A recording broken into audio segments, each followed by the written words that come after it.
Qué bueno, siempre es un honor y compartiendo palabra del Señor. Ya cantamos, sonaron hermosos, como siempre, como siempre.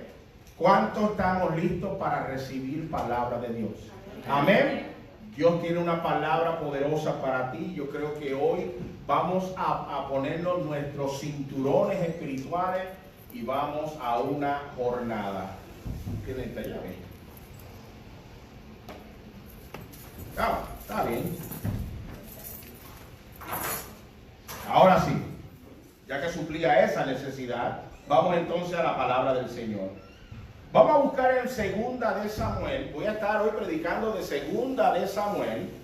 Y vamos entonces a entrar al capítulo número 11. Libro de Segunda de Samuel, capítulo número 11. Vamos a estar leyendo desde los versículos 11 al versículo 14. Y luego de la introducción al mensaje, vamos a saltar al capítulo 12 y voy a estar leyendo del versículo 11. El libro de Segunda de Samuel capítulo 11 del 1 al 14 y luego Segunda de Samuel capítulo 12 del 1 al 14. Amén. Así que cuando lo tengan se pueden poner en pie en reverencia a la palabra de Dios. Cuando estemos listos, una iglesia poderosa dice: amén. Gloria a Jesús. Estamos listos. Voy a darle oportunidad para que lo tengan. Va a estar también la cita en pantalla cuando lo localicen, y vamos todos a absorber esta palabra que Dios tiene para cada uno de nosotros. Dice así la palabra del Señor. En la primavera, que era la época en que los reyes salían de campaña, David mandó a Joab con la guardia real y todo el ejército de Israel para que aniquilara a los amonitas y sitiara la ciudad de Rabá. Pero David se quedó en Jerusalén. Una tarde, al levantarse David de la cama, comenzó a pasearse por la azotea del palacio y desde allí vio a una mujer que se estaba bañando. La mujer era sumamente hermosa, por lo que David mandó que averiguaran quién era y le informaron: se trata de Betsabé, que es hija de Eliam y esposa de Urías elitita. Entonces David ordenó que la llevaran a su presencia, y cuando Betsabé llegó, él se acostó con ella. Después de eso, ella volvió a su casa. Hacía poco que Betsabé se había purificado de su menstruación, así que quedó embarazada y se lo hizo saber a David. Entonces David le envió este mensaje a Joab: mándame aquí a Urías elitita. Y Joab así lo hizo. Cuando Urías llegó, David le preguntó cómo estaban Joab y los soldados y cómo iba la campaña. Luego dijo: vete a tu casa y acuéstate con tu mujer. Tan pronto como salió del palacio, Urías recibió un regalo de parte del rey. Pero en vez de irse a su propia casa, se acostó a la entrada del palacio donde dormía la guardia real. David se enteró de que Urías no había ido a su casa, así que le preguntó, ¿has hecho un viaje largo? ¿Por qué no fuiste a tu casa? En este momento respondió Urías: tanto el arca como los hombres de Israel y de Judá se guarecen en simples enramadas, y mi señor Joab y sus oficiales acampan al aire libre. Y yo voy a entrar en mi casa para darle un banquete y acostarme con mi esposa. Tan cierto como su majestad vive, que yo no puedo hacer tal cosa. Bueno, entonces quédate aquí y mañana te enviaré de regreso, replicó David. Urías se quedó ese día en Jerusalén, pero al día siguiente David lo invitó a un banquete y logró emborracharlo. A pesar de eso, Urías no fue a su casa, sino que volvió a pasar la noche donde dormía la guardia real. A la mañana siguiente, David le escribió una carta a Joab y se lo envió por medio de Urías. La carta decía, versículo 15, voy a llevarlo hasta el 15. La carta decía: pongan a Urías al frente de la batalla donde la lucha sea más dura, luego déjenlo solo para que le hieran y lo maten. Ese fue el versículo 15. Vamos a orar. Padre, te damos gracias y bendecimos tu nombre en el nombre de Jesús. Y te pedimos, Señor, que esta palabra, Señor, sea, Señor, ordenada por tu Espíritu Santo. Y te pido, Dios, que tú hables a nosotros, a nuestros corazones, Señor, y que salgamos de este lugar, no como entramos, Señor, como siempre te pido. Padre, yo me pongo, Señor, aquí presente, pero tú, Señor, preséntate en mi cuerpo, Espíritu Santo, que cada palabra que salga por mi boca sea ordenada por ti. Te lo pido así, en el nombre de Jesús. Amén y amén. Pueden tomar asiento, iglesia. Quiero comenzar este mensaje con dos preguntas. La primera pregunta es: ¿cuántos de los que estamos aquí hemos recibido una supuesta crítica constructiva, pero cuando nosotros la recibimos nos hizo sentir mal? ¿Le ha pasado? ¿Pueden levantar la mano si quieren? ¿O yo soy solo? ¿No? Ok. Ahora, la segunda pregunta: ¿cuántos de los que estamos aquí hemos tratado de traer un mensaje de corrección con la mejor intención del mundo, pero fue recibido mal? ¿Le ha pasado? ¿Amén? Ok. ¿Cuántos de los que estamos aquí hemos escuchado este dicho que dice: no es lo que dijiste, sino cómo lo dijiste? ¿Lo han escuchado? Ajá, ¿verdad? No es lo que dijiste, sino cómo lo dijiste.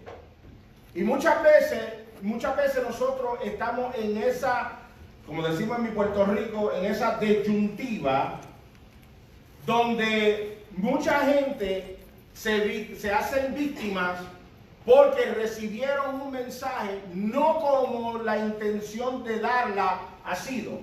Y dicen: no es lo que dijiste, sino cómo lo dijiste. Yo he escuchado en muchas ocasiones de gente que dice: yo no piso una iglesia porque la gente de allí es más mala que la gente de afuera. Lo hemos escuchado, iglesia. Yo no sé si eso es una excusa para no ir a la iglesia, pero siempre usan como excusa: la iglesia está llena de gente que son más malas que yo. ¿Verdad? Amén. Y muchas veces, y tengo que decir tristemente, que muchas veces tienen la razón. Tienen la razón. Muchas veces, especialmente por eso yo digo que de religioso yo no tengo un pelo, pero de cristiano sí. Amén. De religioso yo no tengo un pero de cristiano sí. Y la cosa es que cuando uno se tropieza con gente que aman a Dios, pero la forma de ellos ejecutar un mensaje es errónea, y lo que hace, en vez de edificar una vida, lo que hace es que la destruye. La destruye. La palabra nos autoriza a que nosotros confrontemos con amor a un hermano cuando vemos que está actuando de forma que daña su testimonio, y puede dañar el testimonio de su familia, y puede inclusive dañar el testimonio de la iglesia.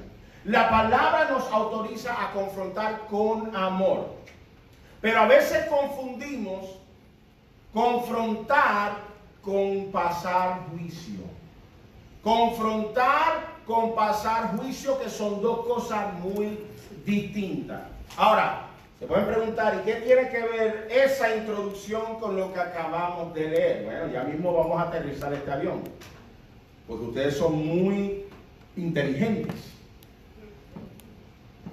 Tengo que leer esta parte primero para entonces traer lo que vamos a absorber en esta mañana.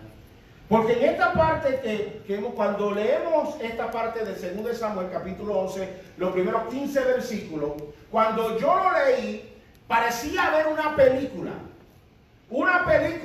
de un malvado que uno le da, a veces uno ve unas películas donde el malvado uno quiere entrarle a la televisión y meterle un puño. ¿Te han pasado, no? Las noveleras, yo sé que las noveleras pelean con las novelas, vamos. ¡Pero díselo! O no, mi tía es una experta en eso. ¡Pero díselo! ¡Ay, qué estúpida era! ¡No se lo dijo! ¡Hey! Yo lo sé. No, pastor, yo no veo novelas, ¿no? Gloria a Dios por eso.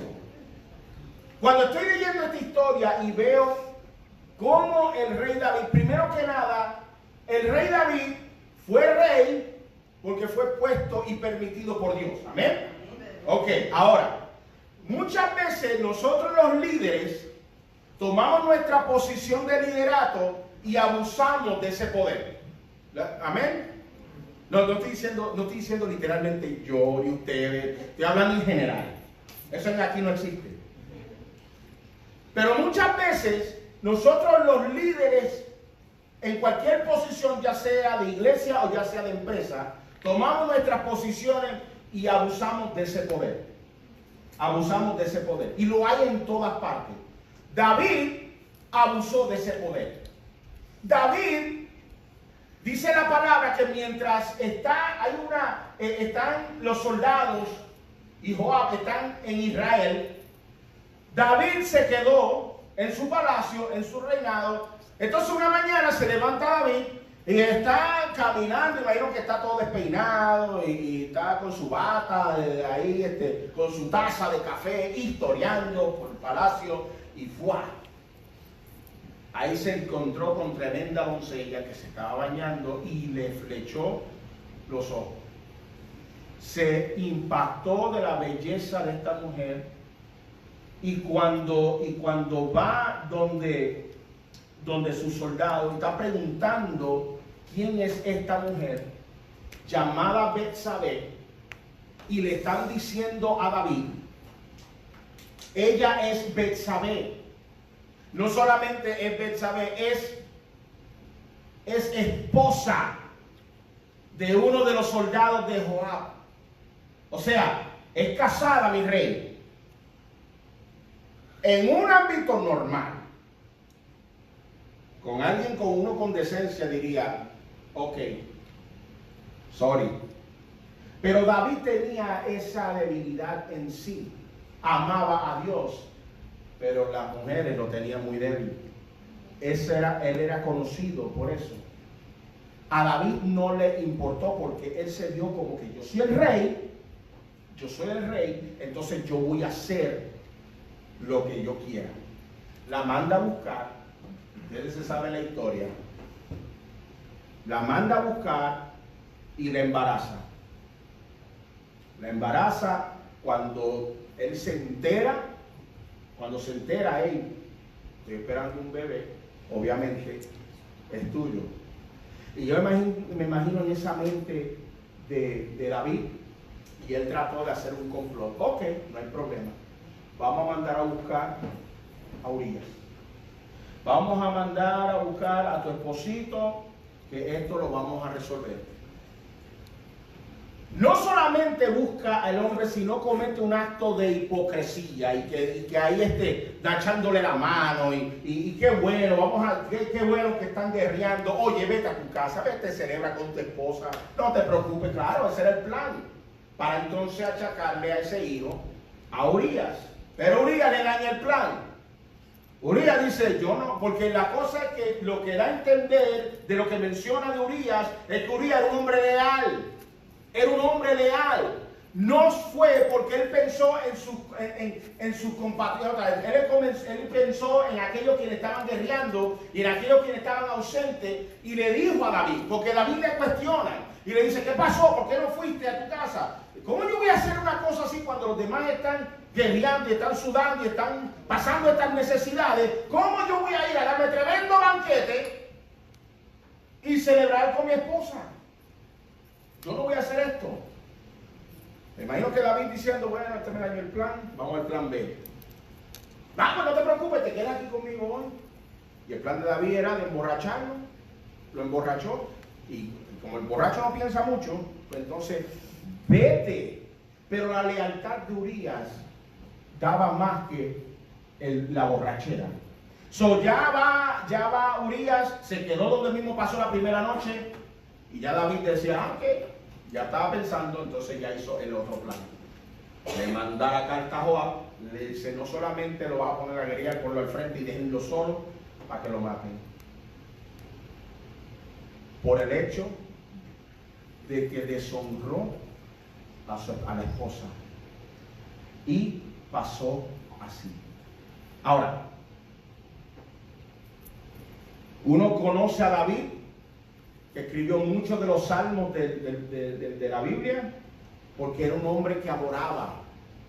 Pero quiere decirle que aún aquellos que nosotros que somos adoradores y que somos cristianos, ninguno de nosotros somos perfectos. La Biblia dice que el que cree estar firme, mira que no caiga. Por eso es que todos los días, por eso es que Jesucristo en su oración al Padre Nuestro, una de las cosas que destacó dice, y no nos dejes caer en tentación, mas líbranos de todo mal. Y eso es algo que nosotros tenemos que declarar a diario, iglesia, porque nosotros estamos viviendo y estamos expuestos a un mundo que está lleno de tentaciones. Y las tentaciones comienzan por los ojos y luego corre por la mente. Y si no estamos afirmados al Señor, y si no estamos afirmados a Cristo Jesús, entonces somos propuestos a caer. No solamente, no necesariamente en el adulterio, no solamente, sino en otras áreas que deshonran a Dios. Entonces, ¿qué sucede? En la iglesia hay muchos David. Hay muchos David. Todos nosotros tenemos debilidades. Todos nosotros tenemos debilidades. Pero ¿cómo uno reacciona a un hermano de la fe cuando está viendo que está pasando o que está viviendo una vida que es deshonroso delante de Dios? Y se está haciendo muy público, que puede dañar el testimonio de la obra de Dios. ¿Cómo reaccionaríamos nosotros como iglesia? En el próximo capítulo nos enseñan, y voy a compartir esto en unos minutos, pero nos enseñan de que aun cuando David hizo el plan que hizo y se creía que nadie se iba a dar cuenta, se le olvidó que hay un Dios en los cielos que todo lo ve y todo lo conoce, y no hay nada que nosotros podamos ocultar delante de Dios. Estamos aquí. Esto está muy fuerte, pero estamos aquí. Ahora bien, si nosotros decidimos romper la ley, si nosotros decidimos actuar en desobediencia, y aunque lo hagamos a escondidas de todo el mundo, Dios siempre está mirando. ¿Qué hace Dios? Dios envía a un profeta llamado Natán. Y dice en el capítulo número 12, voy a leer desde los versículos 1 en adelante. Voy a tratar de llegar al 14 solamente. Y dice, el Señor envió a Natán para que hablara con David. Cuando se presentó ante David, le dijo, dos hombres vivían en un pueblo. El uno era rico y el otro pobre. El rico tenía muchísimas ovejas y vacas. En cambio, el pobre no tenía más que una sola ovejita que él mismo había comprado y criado. La ovejita creció con él y con sus hijos. Comía de su plato, bebía de su vaso y dormía en su regazo. Era para ese hombre como su propia hija.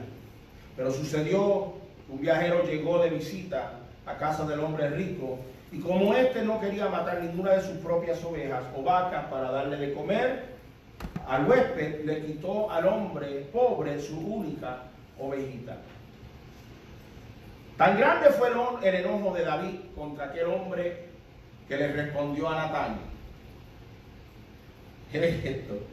Tan cierto como que el Señor vive, que quien hizo esto merece la muerte. ¿Cómo pudo hacer algo tan ruin? Ahora pagará 4 veces el valor de la oveja. Entonces Natán le dijo a David, tú eres ese hombre. Así dice el Señor Dios de Israel. Yo te ungí como rey sobre Israel y te libré del poder de Saúl. Te di el palacio de tu amo, puse sus mujeres en tus brazos. También te permití gobernar a Israel y a Judá. Y por si esto hubiera sido poco, te había dado mucho más. ¿Por qué entonces despreciaste la palabra del Señor, diciendo lo que le desagrada, haciendo lo que le desagrada?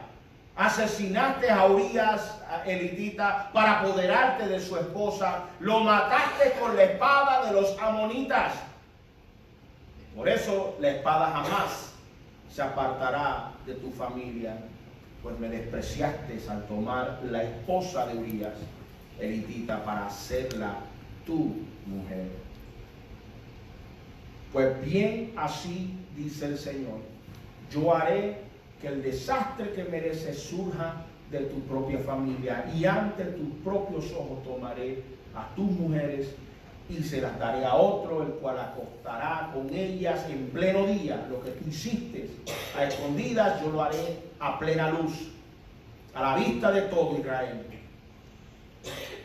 He pecado contra el Señor, reconoció David ante Natán. El Señor ha perdonado ya tu pecado, ya no morirás, contestó Natán. Sin embargo, tu hijo sí morirá, pues con tus acciones has ofendido al Señor. Ahora bien, esto se puso color hormiga brava para David. Pero una de las cosas que yo aprendí leyendo esto, cuando uno lo lee, al principio uno dice, wow, ahora sí, David se dio cuenta, ya no podía más porque ya Dios lo confrontó por medio de su siervo Natán. Ahora, hay 7 puntos de esta conversación de Natán con David que captan mi atención, y esto lo había estudiado en este fin de semana, y verdaderamente es algo que uno tiene que aprender, porque si uno se da cuenta de la conversación entre Natán y David, comienza Natán diciendo, el Señor, comienza la palabra declarando, el Señor envió a Natán para que hablara con David. Número 1, primero lo mandó para hablar con David, y cuando se presentó ante David le dijo, y comenzó con la anécdota. 2 hombres vivían en un pueblo, el uno era rico y el otro era pobre. Y lo primero que me enseña en esta palabra es que aún Natán teniendo la razón, Dios nunca le dio el derecho a ofender a David. Que aunque Natán tenía la razón, él fue de parte de Dios para traerle una palabra de parte de Dios para confrontar las acciones de David, pero nunca, aunque tenía razón y Dios le dio palabra, nunca ofendió a David. Y muchas veces nosotros tenemos que darnos cuenta que hay veces que este que está aquí tiene que tener mucho cuidado cuando abre la boca, porque a veces uno tiene que darse cuenta, si lo digo así, ¿cómo reaccionaría? Yo tengo que traer un mensaje y tengo que hablar con el hermano tal, pero quiero hacerlo de parte de Dios, porque no me da Dios ningún derecho, que aunque yo tenga la razón, de ofender a nadie. Dios a mí no me da ese derecho y no nos lo da a ninguno de nosotros de los que estamos aquí. Dense en cuenta que Dios sí autoriza y da una palabra para que nosotros vayamos y demos esa palabra, pero no nos da el derecho de ofender a nadie. Continúa diciendo que el rico, Natán hablando, decía que el rico, en la anécdota, el rico tenía muchísimas ovejas y tenía vacas, tenía ganado, tenía de todo. En cambio, el pobre no tenía más que una sola ovejita que él mismo había comprado y criado. La ovejita creció con él y con sus hijos, comía de su plato, bebía de su vaso y dormía en su regazo. Era para ese hombre como su propia hija. Pero sucedió que un viajero llegó de visita a casa del hombre rico, y como éste no quería matar ninguna de sus propias ovejas y vacas para darle de comer al huésped, le quitó al hombre pobre su única ovejita. Lo segundo que me enseña esto es que uno debe de decir la verdad con sabiduría. Palabra clave, sabiduría. Yo soy conocido porque yo soy medio bruto hablando. Yo no lo creo. Es que me lo han dicho tantas veces que ya como que es parte de mi ADN. Pero una de las cosas que me enseña esto es que uno debe de hablar la verdad con sabiduría. Y Natán le está compartiendo una anécdota similar a lo que David había hecho. Lo comparó con dos hombres, uno rico y uno pobre. Y cómo este hombre, cómo este pobre, quien crió su única ovejita, cómo era que se le fue quitado para para poder matarlo y darle de comer, una cosa que fue desastrosa. La verdad se dice con sabiduría. Uno no va simplemente a tirar la piedra y herir a los demás. Y hay mucha gente que van con esas intenciones. Ustedes han oído a la gente decir, cuando yo lo vea, deja que yo lo vea, que le voy a decir hasta el mal que va a morir. Ok, ese fui yo. No. Deja que yo lo haga. ¿Que hizo qué? Ay, deja que yo lo vea. ¿Han oído de eso? Con la intención ya declarando que cuando ve a la persona, lo más que quiere hacer es herirle con palabras. Y eso no es de Dios. Dios nos manda a dar palabra que edifique. Y la intención de nosotros confrontar a un hermano en la fe es para edificar su vida, edificar su casa, edificar su ministerio. Es nuestra responsabilidad hacerlo sabiamente. Y luego continúa diciendo del versículo 5, Natán sigue diciendo, la Biblia sigue diciendo que el enojo de David fue tan y tan grande contra aquel hombre que le respondió a Natán: tan cierto como el Señor vive, que quien hizo esto merece la muerte. ¿Cómo puede hacer algo tan ruin? Ahora pagará 4 veces el valor de la oveja. ¿Qué nos enseña esto? Que es más fácil juzgar el pecado en otros que en uno mismo. Es más fácil reconocer y juzgar el pecado de otro que el de uno mismo. Deja que él se va a pagar y va a pagar y no reconoce lo que él había hecho. Por eso es que la Biblia dice, Jesucristo mismo decía, que antes de mirarle el pecado del ojo de tu vecino, la paja del ojo de tu vecino, mejor mira primero la viga que hay en tu propio ojo. Porque aquí todos somos pecadores, pero somos lavados con la sangre de Cristo Jesús. Amén. Es más fácil juzgar el pecado en otros que en el de uno mismo. Y continúa diciendo la Biblia, y aquí es donde se pone esto interesante. Porque ahora Natán, después que ve que David hizo tremendo show, ¿cómo le va a hacer eso a este hombre? ¿Cómo le va a quitar la única ovejita que tenía? ¿Cómo es eso? Y yo imagino la cara de Natán. Pero no le pasa a ustedes, ¿cómo se llama qué? ¿Cuál es el show aquí? Natán le dijo a David: tú eres ese hombre. Luego dice: así dice el Señor, Dios de Israel. ¿Se imaginan qué pasaba por la mente de Natán cuando le tocó la asignación de ir a confrontar al rey? O sea, esto da a entender que para decir la verdad, Hay que ser valiente. Porque en la mente de Natán, yo siendo Natán, me imagino yo que llegando ahí yo decía, bueno, yo me despediría de mi familia. Bueno, yo voy a dar una palabra de parte de Dios a David. Y él simplemente, si no le gusta, va a ordenar que me fusilen. ¿Verdad? Y yo me imagino que cuando le sale de lo más profundo de su ser, que dice Natán y le dice a David, tú eres ese hombre.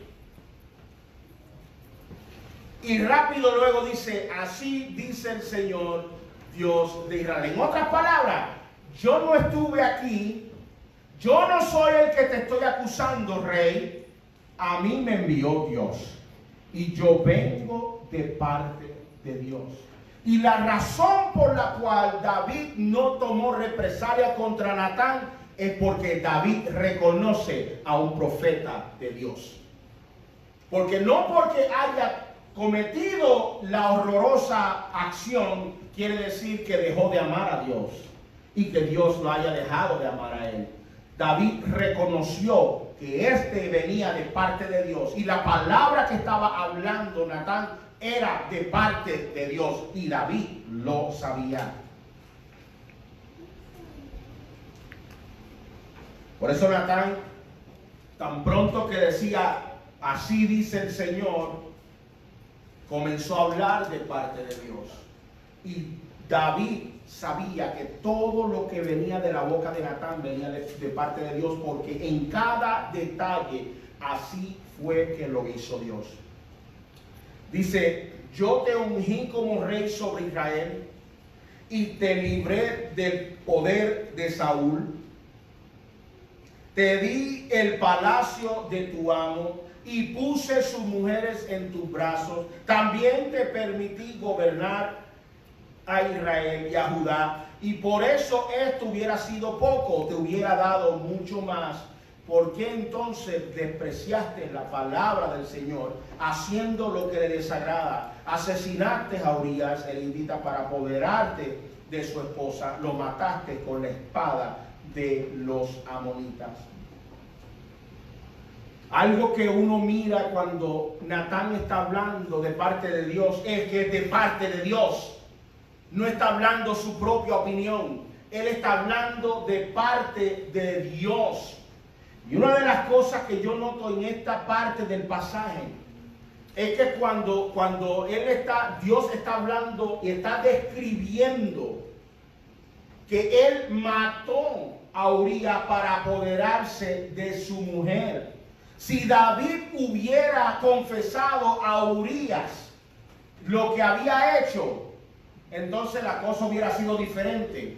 Pero a Dios lo que le amonestó fue que no solamente deshonró a esta mujer, sino que mató al esposo de esta para tratar de librarse de lo que él había hecho. Pero de Dios nadie se esconde. Y cuando viene Natán le está diciendo lo que Dios le dijo, punto y se acabó.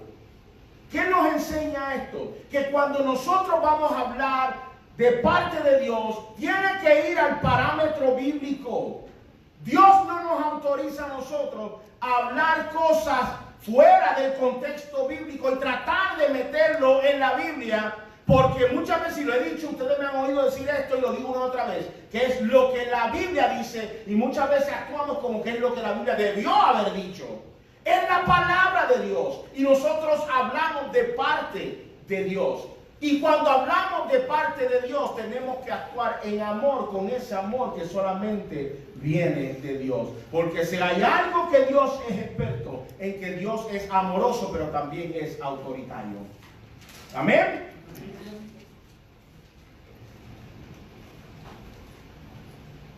Hay 2 puntos más. Prometo terminar antes de mediodía. No, antes de las 3 de la tarde. Voy a ir rapidito. De versículo 10 ¿Están recibiendo esta palabra? Amén. Sí, porque estoy como que a mí me está fuerte. Yo me imagino que cuando yo preparé esto, yo dije, bueno, dame la valentía de Natán porque esto va a estar duro. Continúa la Biblia diciendo, por eso la espada jamás se apartará de tu familia, pues me despreciaste al tomar la esposa de Urías, elitita, para hacerla tu mujer. Pues bien, así dice el Señor, yo haré que el desastre que merece surja de tu propia familia, y ante tus propios ojos tomaré a tus mujeres y se las daré a otro, el cual se acostará con ellas en pleno día. Lo que tú hiciste a escondidas, yo lo haré a plena luz, a la vista de todo Israel. Una cosa que yo entiendo de este pasaje, de esta parte, es que en Dios hay perdón. En Dios hay perdón. Pero el pecado trae consecuencias. En Dios hay perdón. Pero en el pecado trae consecuencias. Y muchas veces nosotros miramos y escuchamos a la gente preguntar, ¿por qué a mí me pasan las cosas? Y yo les respondo con que Dios nunca aceptará un segundo lugar. Dios es primer lugar en todo. Dios no comparte su gloria con nadie. Y vuelvo y lo repito, y para aquellos que nos están viendo en las redes sociales también, Dios no comparte su gloria con Facebook, no lo comparte con Facebook ni con Instagram, ¿verdad? Cuando nosotros quitamos a Dios del lugar de donde Él se merece, entonces Dios va a quitar la bendición que a nosotros nos tiene. Entonces, ¿qué sucede? La gente vive desobedeciendo a Dios, pero quiere la bendición de Dios. Y eso es bien fácil, cualquiera así. O sea, nadie quiere poner un sacrificio hacia adelante, pero todos queremos los beneficios que vienen del cielo. Eso en Puerto Rico se llama el ñame, el mamey y el mango bajito. Todo lo queremos fácil, iglesia. Todo lo queremos fácil, pero nadie quiere sacrificar nada. Yo le estaba diciendo a Ashley, y se lo dije bromeando, porque esto pasa en todas partes. Yo dije, es increíble cómo yo saqué copias de todos los eventos de los jóvenes. A Seven Bridges solamente me entregaron alguna autorización. Para Six Flags todavía están sacando copias a las solicitudes. ¿Ve lo que digo? Si nosotros ponemos una parrillada un domingo y decimos barbacoa gratis, ay, tú vas a ver cómo esta gente va a llegar como hormiga buscando azúcar. Esta capilla es solamente 150 personas y todavía hay espacio para más. Pastor, usted dijo, se ve lindo. ¿Verdad? Pero esto no termina aquí. Esto no termina aquí. Y voy a aterrizar este avión, se lo prometo. Es más, Caroline, ponte en posición ahí, que vamos a terminar esto ahora. Verá. La Biblia termina diciendo, y esto fue David hablando, y dice, he pecado contra el Señor, reconoció David ante Natán. El Señor ha perdonado ya tu pecado y no morirás, contestó Natán. Sin embargo, tu hijo sí morirá, pues con tus acciones has ofendido al Señor. Y algo que me muestra esta palabra, iglesia, es que la honra del nombre de Dios es su propia honra, no es nuestra. La gloria se la lleva Dios, no nosotros. David reconoció que lo que habló el profeta Natán venía de parte de Dios. Porque aun cuando David tomó posesión de la esposa de Urías, de Betsabé, y cometió la horrorosidad que aparece en el capítulo número 11 de Segunda de Samuel. Creía David de que podía salirse con la suya, pero se le olvida de que el mismo Dios que lo puso en el reinado es aquel mismo Dios quien lo está velando y lo iba a confrontar. Cuando llega Natán delante de David y le trae palabra que confronta, David reconoció, número uno, este hombre es de Dios, porque David conoce a Dios. Y segundo, sabía que había fallado y que necesitaba el perdón de Dios. Y Natán le dijo, por cuanto tú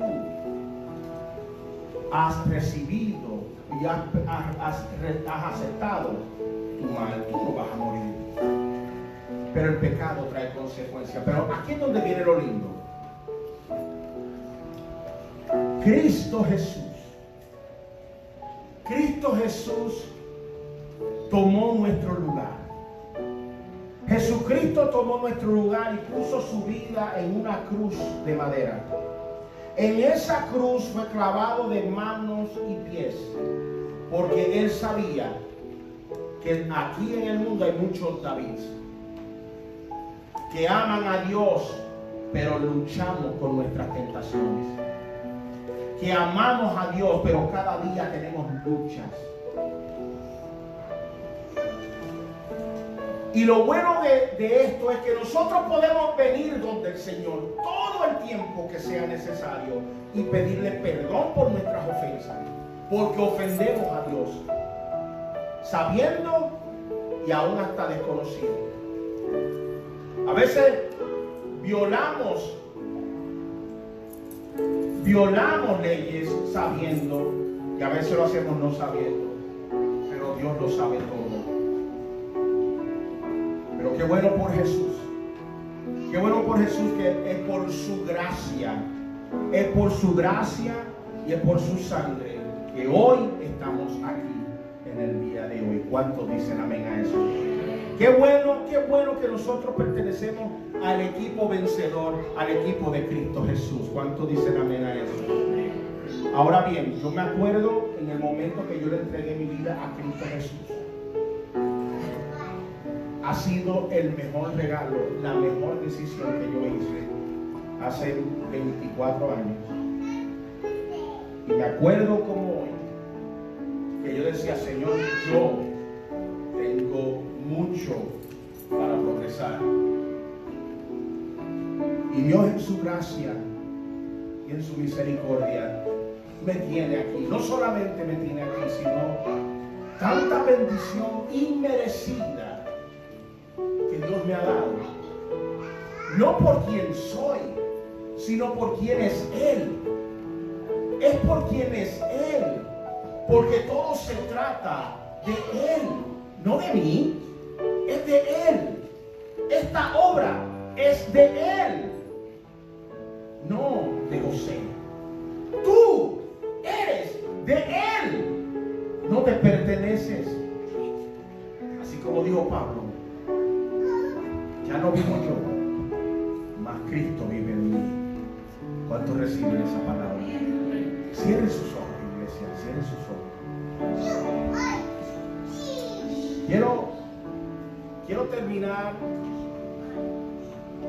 Quiero terminar esto con una sola pregunta. ¿Ves? Todos los que estamos aquí, incluyendo al que te está hablando hoy, todos los que estamos aquí tenemos luchas, todos los días tenemos luchas, porque algo que el enemigo trata de hacer es no permitirte olvidarte de tu pasado, y te acuerda y trae estas mentiras a tu mente de que tú nunca vas a superar tu pasado. Mas Cristo, te habla la verdad y te dice que hay una victoria en tu vida que se manifiesta, que no te preocupes por tu pasado, porque tu pasado murió. De ahora en adelante, tú serás hijo de un rey de gloria. Pero hay algo en ti que dice, yo tengo que entregarle esta parte de mi vida a Dios. De mi vida a Dios. Porque yo quiero que mi caminar con Dios sea un caminar sólido. Un caminar sólido. Y yo voy a hacer esto así. Mientras ustedes tienen los ojos cerrados, yo voy a dirigir una oración. Y ustedes lo pueden repetir ya sea en su corazón o lo pueden repetir en voz alta. Y dice esta oración: Señor Jesús, en esta hora escuché tu voz y he sido confrontado con tu palabra, porque hay áreas en mi vida que necesito entregarte y necesito renunciar a ellos. Por eso, Padre, hoy te pido perdón. Hoy me reconcilio contigo a ser un hijo tuyo para dar gloria a tu nombre continuamente, en el nombre de Jesús. Ojos cerrados. Si tú hiciste esta oración y en medio de esta oración tú nunca le habías entregado tu vida a Jesús, y hoy Dios te trajo a este lugar para decir: pastor, yo necesito que ores por mí, porque hoy le entrego mi vida a Cristo Jesús. Hoy yo renuncio a mi pasado y vuelvo a nacer una criatura nueva. Si ese eres tú, ahí donde tú estás, yo quiero que tú levantes tu mano. Yo te quiero ver. Dios te bendiga allá atrás. Dios te bendiga, gloria a Jesús. Dios te bendiga, aleluya. Dios te bendiga, Dios te bendiga. Niños también levantando sus manos, jóvenes levantando sus manos, gloria a Jesús. Gloria a Jesús. Ya pueden bajar su mano. Ahora mismo, segundo llamado para aquellos quienes hoy, mientras estaban haciendo esta oración, en su corazón decían: yo he fallado contra Dios, yo he fallado contra Dios y me quiero reconciliar. Ya yo me había entregado a Cristo, quiero reconciliar mi vida con Él, que reconozco de que estoy viviendo como una vida tan baleada. Yo quiero asegurarme de que cuando Cristo venga yo me vaya con Él. Si ese eres tú, que hoy dices: reconcilio mi vida con el Señor, para que ores por mí, levanta tu mano ahí donde tú estás. Dios te bendiga, gloria a Jesús. Vidas levantando su mano, aleluya. Dios te bendiga, Dios te bendiga, Dios te bendiga, gloria al Señor. Dios te bendiga, aleluya. Qué lindo es Jesús, qué lindo es el Señor. Amén, amén, amén. Ya te vi, gloria al Señor. Pueden bajar su. Ahora, iglesia, así con los ojos cerrados, con los ojos cerrados. Todos aquellos que han levantado su mano en estos dos llamados, o en cualquiera de estos dos llamados, ponte de pie. Ponte de pie. Yo quiero bendecirte. Yo quiero orar por ti. Ponte de pie. Gloria a Jesús. Gloria a Jesús. Alabado sea el nombre del Señor. Alabado sea el nombre del Señor. Ahora, yo voy a dirigir esta oración. Usted la repite conmigo. Y luego yo voy a tirar una oración de victoria. Una oración de victoria. Pero ora esto conmigo. Gracias, Señor, porque en el día de hoy salgo nuevo de aquí. Iré hacia mi destino, cubierto por tu sangre. Hoy declaro que la victoria que ha sido prometido en la cruz del Calvario la recibo hoy y manifestaré en mi vida por siempre, en el nombre de Jesús. Amén. Padre, yo te doy gracias, Padre. Yo te doy gracias por esta victoria. Te doy gracias por tu palabra y te doy gracias. Yo me uno con estos hermanos, Señor Jesús. Yo me uno con ellos, Dios. Porque, Señor, yo también tengo fallas. y las entrego a ti hoy, Señor. Gracias por la victoria prometida, Señor. Gracias, mi Dios. Tú eres bueno. Gracias, Padre, porque nos vamos de aquí con una nueva esperanza, con un nuevo gozo. Te amamos, Señor. Y es en Cristo Jesús. Damos gloria a tu nombre. Amén, amén y amén. Iglesia, les amo en el Señor. Salúdense en el amor de Cristo y en el suyo también. Tengan una excelente semana. Y para aquellos quienes van a dar pago para Six Flags, vean a Angie. Gloria a Jesús. Gloria a Jesús.